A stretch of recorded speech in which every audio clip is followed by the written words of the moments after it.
Salam. Salam. Sekali lagi salam. Salam. Pada kesempatan hari ini kita akan belajar kebenaran firman Tuhan yang luar biasa, yaitu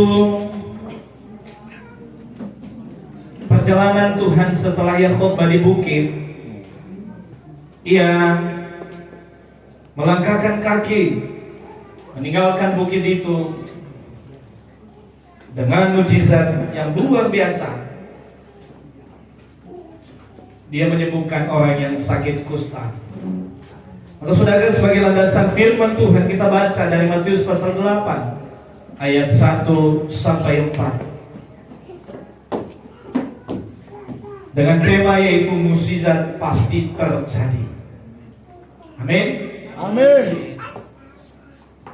Kita baca dalam ayat yang pertama, kita baca secara silih berganti. Saya mulai ayat yang pertama, Bapak Ibu di ayat yang kedua, saya kembali di ayat yang ketiga, Bapak Ibu kembali di ayat yang keempat. Begini firman Tuhan. Perikopnya adalah Yesus menyembuhkan seorang yang sakit kusta. Setelah Yesus turun dari bukit, orang banyak berbondong-bondong mengikuti Dia. Maka seorang yang sakit kusta kepadanya, lalu sujud menyembah Dia dan berkata, Tuhan, jika Tuhan mau, Tuhan dapat memperhentikan aku. Lalu Yesus mengulurkan tangannya menjamah orang itu dan berkata, Aku mau, jadilah engkau tahir. Seketika juga tahirlah orang itu daripada kustanya. Lalu Yesus berkata kepadanya, Ingatlah, jangan kau memberitahukan hal ini kepada siapapun, tetapi pergilah, perlihatkanlah itu kepada imam, dan persembahkan persembahan yang diberitakan Musa sebagai bukti bagi mereka. Puji Tuhan kerjasamanya. Bapak Ibu, tak jemu-jemunya sebagai hamba Tuhan, kami memberikan himbauan terus bahwa kita yang berbahagia adalah orang yang membaca, merenungkan firman itu siang dan malam. Saudara, sebagai gerakan membaca Alkitab tuntas, saya berharap Bapak Ibu sudah melaksanakan membaca kebenaran-kebenaran Allah sampai, yaitu firman Allah. Hari ini adalah hari yang ke-7, dan saya percaya pagi ini belum dibaca, nanti boleh malam dibaca ayat yang ke-7. Ada yang sudah mulai? Amin. Puji Tuhan. Kalau belum, masih sempat. Karena saudara, saya aja bisa baca satu kitab dalam sehari, apalagi 7 pasal, apalagi satu pasal. Amin. Saudara, banyak kebenaran-kebenaran Allah dinyatakan di sana, dan bagaimana kita mengenal arti kehidupan kita, dan kita juga mengenal bagaimana kebesaran Allah, dan kita juga mengenal tujuan hidup kita. Sehingga saudara, saya percaya orang yang sudah membaca firman, dan apalagi kalau dia bisa menyelesaikan dengan tuntas, pasti orang itu akan berubah. Amin. Amin. Sekali lagi, pasti orang itu akan berubah. Bukan raut mukanya atau dan lain sebagainya. Bukan, maksudnya adalah dari yang tidak tampan menjadi tampan. Tetapi saya percaya semua Bapak Ibu adalah semua cakep-cakep lah. Tetapi saya mau katakan adalah ada perubahan nyata, real, yang disaksikan oleh mata, dilihat oleh sekeliling kita, melalui perkataan kita, melalui sikap perilaku kita, melalui tata cara dan penempatan diri. Bukan hanya di gereja, dimanapun kita berada, pasti ada perubahan yang nyata disaksikan. Saudara, beberapa hal yang sudah sampaikan melalui khotbah, salah satunya adalah kemarin juga saya ingatkan di pemuda, sesungguhnya Bapak Ibu, engkau punya taman Eden sendiri. Amin. Amin. Saudara, taman Eden itu ada yang sudah membaca pasal 2? Pasti ada. Di pasal 2 itu Tuhan membuat taman yang indah. Taman itu pasti membawa sukacita, damai sejahtera, kelegaan, dan juga Memiliki pemandangan-pemandangan yang indah membuat hati terasa bagaikan di surga. Saudara, itulah Taman Eden. Dan saudara, saya pastikan bahwa kita punya Taman Eden masing-masing. Amin. Amin. Sehingga engkau bisa merasakan surga sebelum masuk surga. Amin. Ada yang sudah merasakan seperti itu? Amin. Amin. Puji Tuhan, hanya satu orang yang menjawab. Saudara, targetnya adalah engkau merasakan bukan hanya di surga nanti, di bumi pun engkau merasakan surga sebelum masuk surga. Kalau engkau masih belum merasakannya, Taman Edenmu juga engkau bisa belum merasakannya. Saudara, hati-hati dan semakin dekatlah kepada Tuhan. Hari ini kita belajar tentang suatu mujizat yang pasti terjadi. Saudara percaya bahwa mujizat selalu ada sampai saat ini, amin? Amin. Saudara percaya tidak bahwa mujizat itu akan terjadi dalam hidupmu, amin? Amin. Bukan hanya sekali tapi berulang kali, bahkan beribu, berjuta-juta kali. Amin. Amin. Kalau engkau pastikan itu akan terjadi, maka saya sangat menyayangkan bila nanti ada keluh kesah, bila nanti ada kebimbangan, bila mana nanti akan muncul kekhawatiran demi kekhawatiran, sampai pada akhirnya seorang pemuda mengatakan, aku tidak tahu aku harus bagaimana. Aku tidak tahu, sepertinya aku tidak memiliki arti dalam hidup ini. Sepertinya Tuhan menciptakan saya untuk menderita. Saudara, itulah pada hari ini firman Tuhan katakan bahwa mujizat itu pasti akan terjadi dalam hidupmu. Dan mujizat itu engkau percaya tetap ada. Tetapi saya mau tanya, apakah saudara-saudara sudah merasakan mujizat itu dalam hidupmu? Amin. Puji Tuhan. Kalau masih belum, berarti apa? Kita belajar hari ini bagaimana mujizat itu bisa terjadi dalam hidup kita melalui kisah seorang yang sakit kusta. Amin. Puji Tuhan. Baik, berikutnya. Nah, saudara, mujizat itu bisa terjadi. Pertama, satu kalimat yang kita baca tadi bahwa datanglah seorang yang sakit kusta. Berbicara datanglah, saudara, saya perhatikan dengan seksama bahwa ada komitmen bagi orang tersebut. Bukan karena didesak, bukan karena mendengar, bukan karena rutinitas. Sekali lagi, tetapi dia datang itu karena kerinduan hati, keinginan hati, kemauan hati, ditimbulkan karena komitmen. Dia mau bertemu dengan Tuhannya, dan dia mau bertemu, mengadakan, menikmati mujizat-mujizat Tuhan itu. Saudara, itu maksudnya datanglah. Artinya bahwa saudara jangan keraskan hatimu. Tuhan memanggilmu setiap saat, datanglah. Tapi saya mau kita datang itu bukan karena ini hari Minggu di rumah Tuhan. Karena kalau tidak dilihat nanti saya sudah beribadah, pasti saya minggu depan, minggu yang lalu kenapa aku nggak datang ke gereja? Akhirnya muncullah sebuah kalimat rutinitas. Dia datang pun karena rutinitas, dia datang pun karena pelayanan, bukan karena niat hati dan kerinduan hati. Saudara, sesungguhnya kita hari ini datang di rumah Tuhan. Yakin gak bahwa kita ingin bertemu Tuhan? Amin. Atau ada yang memang datang ke sini bukan untuk bertemu Tuhan? Yakin ya? Jika ia bertemu dengan Tuhan, pasti ia menempatkan diri, saudara. Ada perbedaan. Kalau yang ia temui adalah Tuhan, pasti dalam cara segi dia duduk, dari segi dia berpenampilan, dari segi dia berbicara, dia pasti bisa menempatkan diri. Amin. Ia bisa mengolah, tidak seperti kalau duduk di warung kopi. Itu perbedaannya, saudara. Sehingga pun obrolan yang tidak perlu tidak ada dan tidak dinyatakan di rumah Tuhan. Karena apa? Ia berpikir sedang ada di hadapan Tuhan. Amin. Sehingga kita cari tahu dengan diri kita. Kita tahu diri tentang hal itu. Apakah cocok nggak saya ngobrol sedangkan Tuhan berbicara? Giliran presiden yang datang, wah, tenang sekali.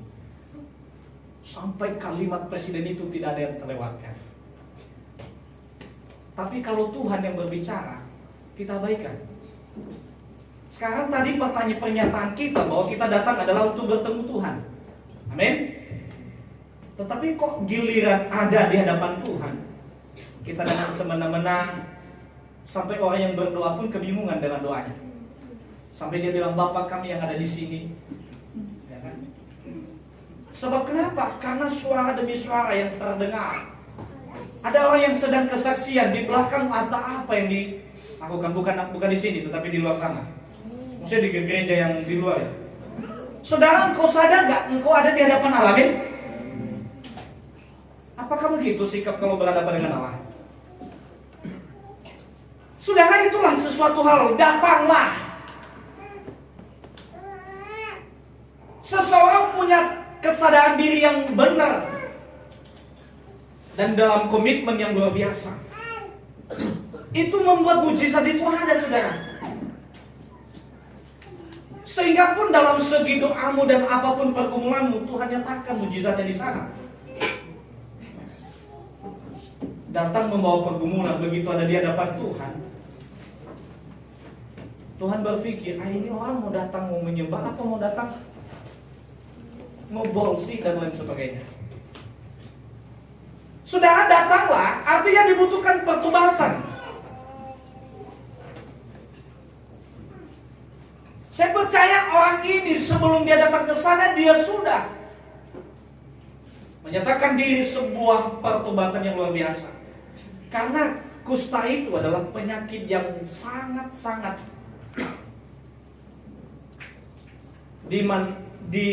diartikan dalam perjanjian lama adalah orang yang sudah berbuat salah dan lain sebagainya. Orang yang sedang kena penyakit kusta ini tidak layak, saudara. Jangankan pergi ke gereja, kelihatan di masyarakat pun tidak boleh. Nanti kita akan lihat bagaimana orang ini. Saudara, dia datang dengan pertobatan sudah pasti. Selanjutnya adalah dia upaya dan usaha dan tindakan ada di dalamnya. Bukan karena terpaksa, tetapi sungguh-sungguh dia datang karena ia berusaha bertemu dengan Tuhannya. Sama seperti dalam kisah Yesus datang ke dunia, ada yang berusaha sekali untuk bertemu dengan Tuhan, sampai ia harus memanjat siapa? Zakheus. Saudara, itulah yang harus dilakukan. Jika engkau datang beribadah, harus dengan kemauan hati dan harus dengan kerinduan hati. Saatnya saya mau bertemu dengan Tuhan saya. Dan yang keempat adalah saya perhatikan dalam kalimat datanglah ini, dia pasti menghadapi tantangan. Orang ini siap menghadapi tantangan. Saudara, orang yang penyakit kusta tidak boleh ada dalam keramaian, terlihat di dalam kampung. Orang itu akan diungsikan dalam satu tempat. Tetapi bagaimana dia mau bertemu dengan Yesus di dalam keramaian? Itu sebuah tantangan. Saudara, pasti diusir.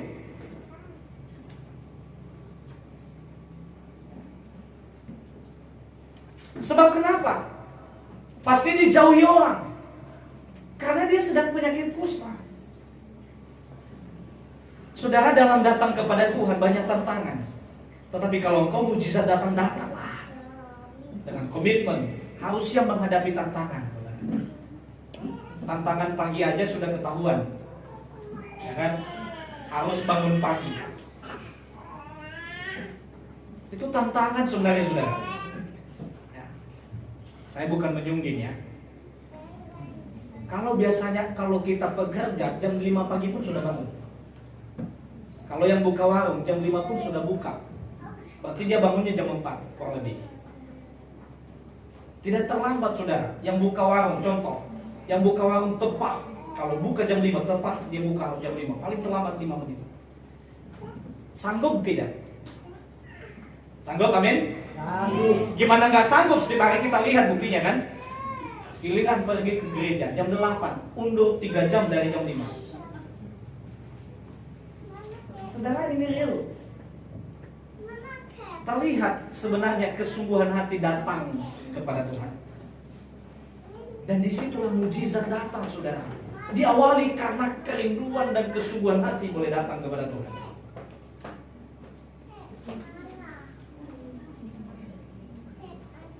Sanggup bergadang sampai jam 1, tetapi berada di rumah Tuhan jam 9 aja sampai malam. Kalau kebaktian ke tengah minggu dan lain sebagainya, contoh ini kalau persekutuan sudah menguap dan sudah ngantuk. Saudara siap harus menghadapi tantangan. Tantangan itu harus bangun pagi. Tantangan itu harus meninggalkan segala kesibukan. Kalau saudara sudah mengawali membaca Kejadian 1 sampai 6 kemarin, saudara terlihat jelas kalau engkau menghayati firman itu, bahwa engkau tahu bahwa tujuan hidupnya di dunia ini adalah bukan untuk diri sendiri.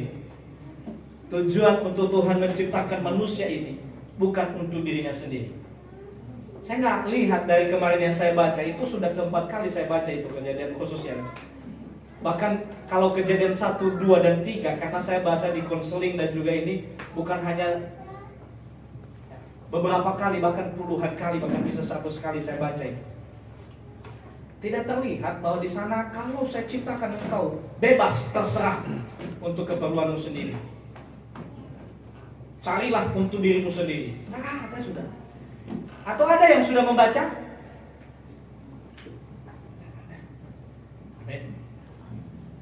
Nah, saudara, itu harus siap menghadapi tantangan itu. Kemarin di Pemuda saya bahas tentang keinginan, sampai Hawa dan Adam jatuh ke dalam. Saya berikan contoh orang yang ada di pondok, ya kan? Coba orang yang ada di pondok, tanya ke dia, Bapak mengalami stres gak? Bapak mengalami pemikiran-pemikiran yang dalam gak? Atau beberapa banyak beban-beban Bapak gak? Dia bilang tidak. Kenapa tidak? Ya kan? Karena keinginan tadi tidak muncul baginya. Dia berkeinginan beli mobil, gak mungkin masuk ke pondok. Karena sekarang ini saudara yang membuat kita, sekali lagi, yang membuat kita banyak pemikiran tidak menikmati kebahagiaan dan sukacita karena keinginan. Adam dan Hawa diusir dari Taman Eden karena keinginan. Sehingga pada akhirnya apa? Karena menyicil mobil, menyicil motor yang semestinya, yang harusnya dia itu bisa motor yang cicilannya hanya 700. Dia cicil motor yang cicilannya 2 juta. Akhirnya apa yang terjadi, saudara? Yang ada di pikirannya bukan lagi Tuhan, tetapi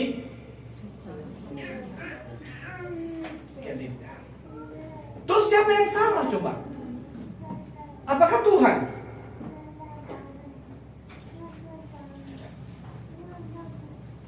Dia bisa beribadah dan bergereja tanpa harus memikirkan baju baru, tetapi karena keinginan dan juga iri hati melihat tetangganya di sampingnya duduk dengan pakaian mewah, akhirnya minggu depan dia tidak datang. Dia memikirkan baju yang mahal. Sebab kenapa? Karena keinginan. Saya percaya yang membuat kita tidak bahagia salah satunya adalah karena keinginan.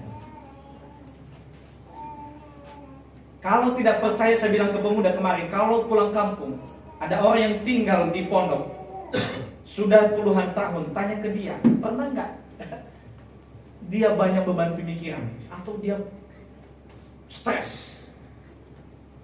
Pasti orangnya bilang enggak, saya legowo aja. Kerja, tidak khawatir akan apa yang dia makan. Kenapa? Lapar pun kalau tidak ada beras, ada ada lagi apa, ubi?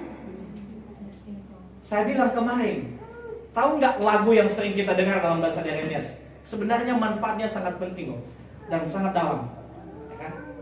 Gobirio, wasifobaya, fabe raso, tetapi rageus. Orang yang memikirkan rasa pasti tidak mengalami sukacita menikmati makan gobirio. Tetapi orang yang berkeinginan, yang sulit adalah bertujuan untuk memiliki kekenyangan, pasti akan sukacita. Coba salah satu contoh misalnya kan, yang tadinya hasratnya karena keinginan rasa yang luar biasa, ya kan, begitu disajikan gobirio di hadapannya, orang itu bersukacita tidak? Kenapa tidak? Karena tadi kepikiran dia adalah rasa yang luar biasa, makanan yang luar biasa. Tetapi coba yang juga datang karena kelaparan, dia datang tujuannya adalah untuk kekenyangan dia. Dia bersukacita nggak ketemu dengan gobirio ini? Kok bisa beda? Orang yang satu tidak bersyukur bahkan mengeluh. Orang yang satu bisa bersyukur padahal makanan sah. Kenapa? Karena soal termasuk yang mencelakakan dan membuat kita tidak sukacita adalah rasa ini. Sanggupnya dengan 10.000 dia ke warteg, tetapi dia ke kampung kecil. Itu yang membuat kita, saudara, yang membuat kita jatuh hari ini adalah rasa. Yang membuat kita tidak ada dalam sukacita, rasa. Yang membuat keluarga kita menderita adalah rasa rokok dengan tidak merokok beda tidak? Tapi rasa itu terlihat jelas. Kadang-kadang sebenarnya sih bukan di sini. Kadang saya melihat ada orang tua, dia sanggup membeli rokoknya dengan 4 bungkus kali 20 atau 30.000. Tetapi ada anaknya meminta 10.000 jajan. Oh, jajan terus. Ada nggak yang seperti itu? Di luar sana ya?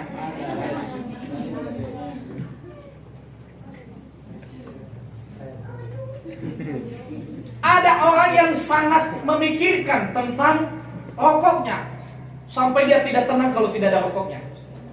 Tetapi dia tenang aja apabila anaknya belum makan. Ada nggak yang seperti itu? Tidak ada ya? Tetapi saya mau cari contoh, saya kasih contoh. Ya kan? Begitu dia mau makan atau selesai makan, kan, dia memikirkan rokoknya kan, contoh. Kalau tidak ada di situ, wah itu terus yang dia pikirkan. Tetapi setelah selesai dia makan pun, kepikiran nggak anaknya kalau sudah selesai makan apa belum? Nah, hal-hal nyata seringkali terjadi, saudara. Sekali lagi, karena keinginan kita itu yang membuat kita tidak menikmati kebahagiaan. Ya kan? Karena ingin yang lebih. Saudara, itulah mujizat bisa terjadi, datanglah. Itu yang pertama. Yang kedua, saya percaya orang yang dilakukan orang ini yang kedua, tahap yang kedua adalah sujud dan menyembah. Mujizat bisa terjadi, mujizat pasti ada dalam hidup kita apabila dengan kerendahan hati sujud dan menyembah.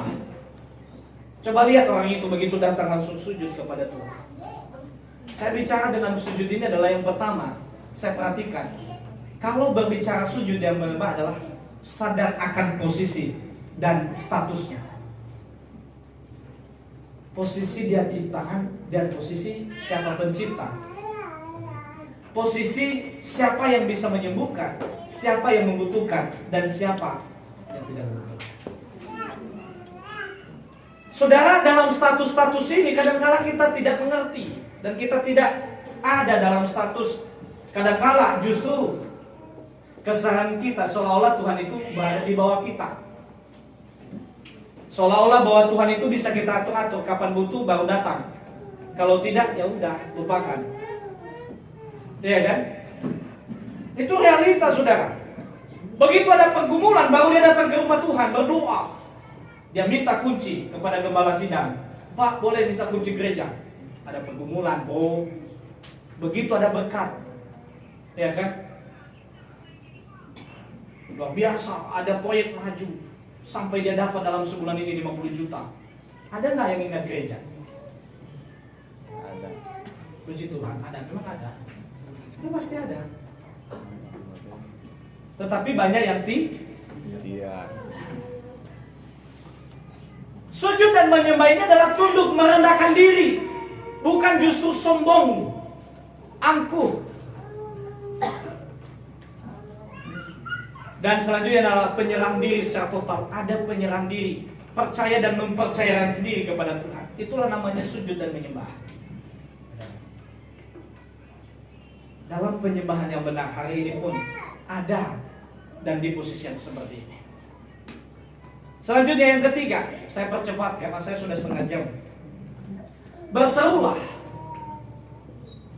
Mujizat di saya yang terjadi langkah ketiga adalah berserulah. Saudara, dalam berseru ini ada doa dan permohonan yang dalam. Tidak ragu dan tidak malu. Salah satu contoh, harusnya orang itu mampu membantunya, tetapi karena malu, udahlah, bagaimana ya nanti kalau saya datang, takutnya tidak dikasih. Ini karena ragu, ya kan? Dan lain sebagainya. Banyak orang yang datang kepada Tuhan sama seperti datang kalau mau meminjam uang kepada orang lain. Pemikirannya apa yang terus muncul? Apa ada nanti ya dengan orang ini? Apa iya nanti ya dia mau membantu saya atau tidak? Itulah yang membuat kita ragu dalam berseru. Saudara. Tetapi orang yang sakit kusta ini tidak ragu, saudara, dan tidak malu. Dalam keadaannya pun yang paling hina, karena dia sakit kusta, dia berani datang ke hadapan Tuhan berseru.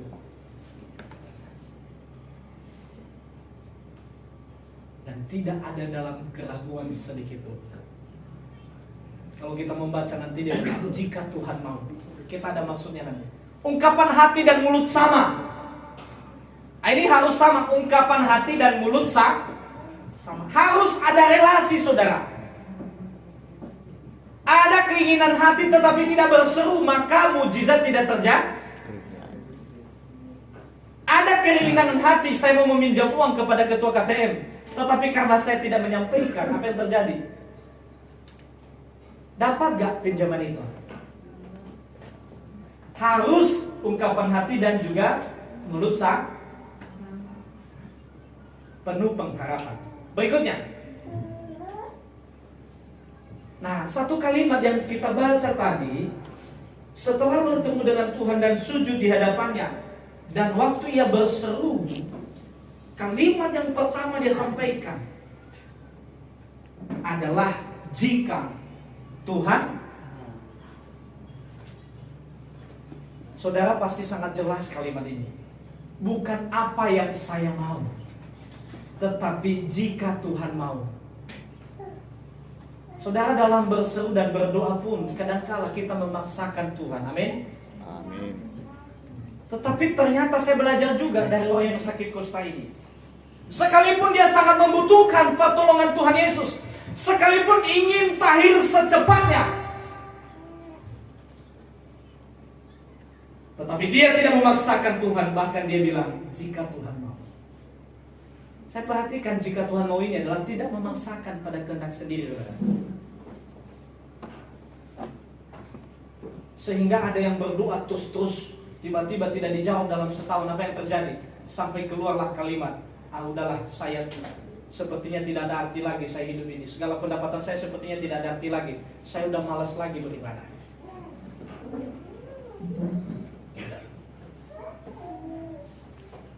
Mungkin ada pergumulan-pergumulan yang seperti itu, yang sudah bertahun-tahun bergumul, ternyata tidak diberikan. Saudara, sekali lagi belajarlah dari orang yang sakit kusta ini. Ia lebih butuh sesuatu daripada kita. Kenapa, saudara? Dia tidak bisa bergaul dengan orang lain. Dia di pojokan, harus terhimpit, harus di tempat yang tersembunyi, tidak boleh menampakkan diri di muka umum. Di jalanan pun tidak boleh. Itu siksaan hati yang dalam, saudara. Tetapi satu kalimat yang sangat saya memberkati adalah apa? Dia tidak memaksakan kehendaknya, tetapi dia bilang, jika Tuhan, kalaupun Tuhan tidak mau, dia berarti tetap bersabar, saudara. Itu luar biasa. Tetapi kita sudah bergumul 1 tahun. Waduh, Karena tidak dikasih, kita bilang, oh, udahlah, sia-sia saya beribadah, sia-sia saya melayani, seolah-olah saya tidak ada arti lagi hidup di dunia ini. Ya, orang bilang cemen banget, bro. Ya kan? Segitu aja kau tidak bersabar. Orang lain bisa bersabar 10 tahun. Ya kan? Tetapi kok kita hanya dalam setahun aja kita tidak sabar, saudara. Poinnya adalah apa, saudara? Jika Tuhan mau. Jalani hidupmu jika Tuhan mau, bukan karena saya mau. Karena apabila jika itu adalah memaksakan kehendak, engkau tidak tenang dalam hidupmu, saudara. Engkau bisa meninggalkan Tuhanmu. Sekali lagi saya bilang, engkau bisa meninggalkan Tuhanmu jika engkau memaksakan dirimu dalam pergumulan. Dan banyak itu bukti nyata, saudara. Jika Tuhan mau itu adalah percaya. Satu hal yang luar biasa adalah jika Tuhan mau, kalimat itu adalah menyatakan bahwa kesadaran diri bahwa waktu Tuhan adalah pasti yang amin. Kapan Tuhan beri? Mau tahun ini, mau 10 tahun ke depan, mau 50 tahun ke depan. Sekali lagi, itu adalah pasti waktu Tuhan yang Kalau keinginan, contoh, ingin punya mobil, kalau tidak kesampaian 1-2 tahun ini, jangan paksa diri. Paksa diri dengan cicilan 5 juta, akhirnya 10 tahun cicilan 5 juta. Akhirnya yang tadinya setiap kali ketemu tersenyum, setiap kali tersenyum kelihatan kayak muka stres. Kalau bahasa daerah Niasnya adalah hulu zinomate. Itu yang terjadi, saudara. Kenapa memaksakan? Percayalah, waktu Tuhan pasti yang terbaik. Amin. Amin. Menerima dengan ikhlas ketetapan Tuhan. Kalimat yang muncul itu artinya apa? Menerima dengan ikhlas apapun keputusan Tuhan. Mau dikasih hari ini, mau tidak dikasih pun. Hati legowo, hati begitu tenang dan ikhlas menerimanya. Kita mana ada seperti itu, saudara. Kita bergumul, ya udah Tuhan, saya bergumul ini. Ya begitu tidak dikasih, udah balik kanan aja. Saudara, kalau baca kisah ada video itu yang meninggalkan Tuhan karena apa? Pergumulan yang tidak dijawab. Siapa yang rugi? Tuhan yang rugi nggak kalau kita meninggalkan Dia? Tuhan rugi nggak kalau kita meninggalkan Dia? Sekali lagi saya tanya. Tidak. Siapa yang rugi? Seperti anak kecil yang iya. Giliran dikasih kekurangan, dia ngamuk tidak mau. Begitu sudah habis, sudah dimakan abangnya kan, karena udah kali aja dia nggak mau kan, dimakan oleh abangnya. Akhirnya setelah dia selesai nangis, dia tanya lagi, mana punya saya di sini? Oh, udah dimakan, kira nggak mau. Yang rugi siapa? Itu sendiri. Iya kan, tidak bersyukur kalau sudah ada. Dan selanjutnya, jika Tuhan mau itu adalah tidak ada sungut-sungut dan tidak berbantah-bantah. Tidak pernah ketemu, mau di gereja, mau di organisasi, mau di keluarga, mau dimanapun dia berada, tidak ketemu orang ini dengan sungut-sungut dan berbantah-bantah. Sebab kenapa? Dia sudah prinsip hidupnya apa yang Tuhan mau, bukan apa yang saya. Amin. Kelima, itu kalimat yang terus saya ada di sini ya, itu saya jabarkan aja. Selanjutnya adalah Tuhan katakan, setelah dia sembuh, dikatakan di ayat yang keempat di sana. Lalu Yesus berkata kepadanya, ingatlah jangan engkau memberitahukan hal ini kepada siapapun, tetapi pergilah, perlihatkan dirimu. Mujizat bisa terjadi, saudara, kalau engkau terus memperlihatkan dirimu kepada Tuhan. Saya ingatkan lagi ada status yang dulu itu ketua PHBG katakan dia foto terus dikasih postingan, saya tetap hadir di media sosial agar semua orang tahu saya masih hidup. Amin. Andai kata kita sama seperti itu di rumah Tuhan, dalam kegiatan tetap, dalam peribadatan, nyatakan dan perlihatkan dirimu. Sebab kenapa? Biar orang tahu, biar Tuhan tahu engkau masih Hidup. Amin. Amin. Kita yang datang hari ini masih Hidup. Yang lain? Mati. Jangan ngomong begitu. Tersinggung orangnya. Gak boleh. Artinya sudah apa? Perlihatkan dirimu. Tuhan tidak melupakan segala sesuatu. Yesus sendiri menyatakan perlihatkan dirimu. Satu hal yang saya lihat di sana apa? Yesus pun mengajarkan kita, bahkan dia tidak lupa tentang hukum dan firman Allah. Selanjutnya adalah melaksanakan tata keagamaan. Saudara, saya perhatikan di sana Tuhan tidak melupakan sampai dia katakan di sana apa yang tertulis seperti yang disampaikanmu. Banyak hamba-hamba Tuhan sekarang ini berkuah-kuah, berani mengabaikan setiap tata keagamaan yang sudah tertata dengan baik. Tetapi Yesus tidak seperti itu. Karena dia sudah kebiasaan dan sudah menjadi tatanan dalam bait Allah. Apabila sudah sembuh dari kusta, orang itu boleh kembali tetapi tidak langsung ke muka umum dan dimanapun. Dia harus langsung ke bait Allah. Agar nanti didoakan di sana untuk doa. Khususnya untuk sebagai simbol bahwa dia telah dilepaskan dari sakit penyakitnya. Selanjutnya adalah merupakan persekutuan dan ibadah. Hal utama adalah yang lebih utama. Apapun itu jika sudah menemukan berkat dan mujizat, tidak melupakan hal yang utama adalah untuk boleh datang ke bait Allah melalui persekutuan, ibadah dan lain sebagainya. Dan memperlihatkan dirimu adalah persembahan yang terbaik, ucapan syukur yang terbaik, saudara. Karena Tuhan sudah menolong 6 hari lamanya, maka saya pun datang ke rumah ini, ke bait Allah ini pun karena mengucap. Kalau Tuhan percayakan saya melayani ini pun tambahan, plus. Tidak lupa saya harus mengucap syukur. Saudara, sebenarnya setiap hari Jumat bila ada yang mau didoakan atau ada yang mau sharing-sharing dengan gembala sidang, saya ada di sini standby. Jam 11 mulai sampai jam 1. Kalau ada yang datang pun jam 1 saya ladenin sampai sore. Setiap hari Jumat saya ada di sini, Pak. Ada tidak ada orang jam 11 sampai jam 1 saya ada di sini. Apabila ada pergumulan keluarga, yuk datang. Apabila ada masalah permasalahan hidup, yuk datang. Sembari.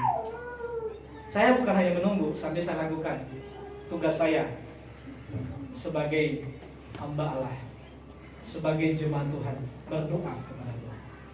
Ada yang mau didoakan, sehingga tidak sungkan saudara, hari Jumat pun datang aja. Jam 11 sampai jam 1. Saya selalu ada di rumah Tuhan. Kalau yang ibu-ibu jangan lupa bawa anak kecil. Kalau datang sendirian, takut orang seru. Baik, yang keenam. Hal yang dilakukan agar mujizat terjadi adalah persembahan. Kita baca tadi apa yang dilakukan dan disampaikan Yesus kepadanya, apa? Perlihatkanlah dirimu kepada imam dan persembahkanlah persembahan yang diperintahkan olehmu. Itu di ayat yang keempat, bagian B-nya saudara. Perlihatkanlah dirimu dan berikanlah persembahanmu sebagai persembahan yang sudah ditetapkan olehmu. Saudara, banyak orang yang berkuar-kuar sekarang ini, hamba-hamba Tuhan. Yesus sendiri mengajak orang untuk menaati segala sesuatu yang sudah diperintahkan firman Tuhan melalui hambanya Musa. Banyak orang yang bilang sekarang tidak perlu lagi memberikan persembahan ini. Saudara, jangan salah. Puji Tuhan, firman ini kebetulan hari ini dan sudah terjadwal. Yesus sendiri mengajak untuk tidak melupakan ketetapan-ketetapan memberikan persembahan. Tuhan datang menggenapi, bukan meniadakan. Yesus datang menggenapi, bukan meniadakan. Apa yang digenapinya adalah persembahan korban penghapusan dosa. Karena dia sendiri sudah datang menghapus dosa manusia. Kadang saya heran juga. Dari firman ini aja tadi saya baca, Tuhan Yesus ajak menyampaikan kepada setiap orang untuk taat kepada ini. Banyak orang sekarang ini hamba Tuhan berani bilang tidak boleh lagi, bisa tidak boleh lagi, bahkan tidak lagi untuk menyarankan memberikan persembahan. Tidak ada saudara yang urgent, atau misalnya adalah sepertinya bertolak belakang. Mungkin Bapak Ibu sudah pernah dan sering mendengar video-video itu kan, tentang persembahan, tidak boleh lagi memberikan persembahan ini. Saudara, saya heran juga, dasarnya pun tidak jelas, karena saya juga sudah mendengarkan. Tetapi Yesus sendiri mengajak orang untuk memberikan persembahan. Sewaktu dia datang ke Bait Allah pun, waktu itu dia suruh Petrus untuk memancing ikan, dan di dalam mulut ikan itu ada dinar. Yesus tidak pernah mengabaikan, dan Yesus tidak bilang itu stop, tidak boleh lagi dilanjutkan setelah saya datang. Tetapi heran saudara, itu keheranan saya. Banyak hamba-hamba Tuhan melarang untuk tidak lagi memberikan persembahan. Kita pun mudah terpengaruh saudara. Maka ingatlah akan firman Tuhan hari ini. Sekali lagi saya bacakan bagi kita. Ingatlah, jangan engkau memberitahukan hal ini kepada siapapun, tetapi pergilah, perlihatkan dirimu kepada imam, dan persembahkanlah persembahan yang diperintahkan Musa. Bukan Yesus melarang tidak lagi mempersembahkan persembahan itu. Walaupun orang menuduh saya segala macam, saya sampaikan firman ini. Saudara, jangan mudah terpengaruh. Sekali lagi, saya pun heran tersendiri. Kok bisa ada hamba Tuhan yang menyatakan itu tidak lagi diserahkan? Artinya saudara, itu bukti nyata, persembahan itu bukti nyata terima kasih dan ucapan syukurmu, agar engkau bisa menjadi orang yang tahu berterima. Dan pada akhirnya adalah tidak mengutamakan diri sendiri dan kepentingan diri sendiri. Saudara, itulah ciri khas agar firman Tuhan, agar mukjizat bisa terjadi dalam hidupmu. Ada 6 tadi. Ya, boleh dikembalikan ke belakang. Ya, lebih cepat. Yang pertama tadi adalah datanglah. Kalau engkau ingin dan mendapatkan dan terus ada mukjizat Tuhan dalam hidupmu, datanglah kepada Tuhan. Amin. Amin. Yang kedua adalah sujudlah di hadapannya, berserah, menyembah Dia. Yang ketiga, berserulah. Yang keempat, jika Tuhan mau, artinya jangan memaksakan apa yang kau mau. Yang keempat, kelima adalah perlihatkan dirimu saudara, kalau engkau masih hidup. Dan keenam adalah persembahkan persembahan. Kalau engkau sudah melakukan ini, maka firman Tuhan Yohanes pasal 15 ayat 7. Kita baca bersama-sama. 1, 2, 3. Jikalau kamu tinggal di dalam aku, dan firman-Ku tinggal di dalam kamu, mintalah apa saja yang kamu kehendaki, dan kamu akan menerimanya. Amin. Amin. Mukjizat pasti selalu terjadi. Amin. Amin. Jawaban dari doa dan pergumulanmu pasti terjadi, saudara. Tetapi ke-6 langkah ini seperti langkah seorang yang sakit kusta. Pada akhirnya dia datang di hadapan Tuhan dengan sujud menyembah, berseru, dan dengan yakin apa yang Tuhan mau, dengan berserah dengan apa yang Tuhan mau. Dan pada akhirnya pun dia memperlihatkan dirinya dan memberi persembahan yang sudah menjadi ucapan syukur yang terbaik dalam hidupnya. Saudara, mukjizat pasti terjadi dalam hidup kita dan akan terus terjadi bagi kita, bagi keluarga kita, bagi pekerjaan usaha kita, bagi studi-studi kita. Tuhan Yesus memberkati. Kita berdoa.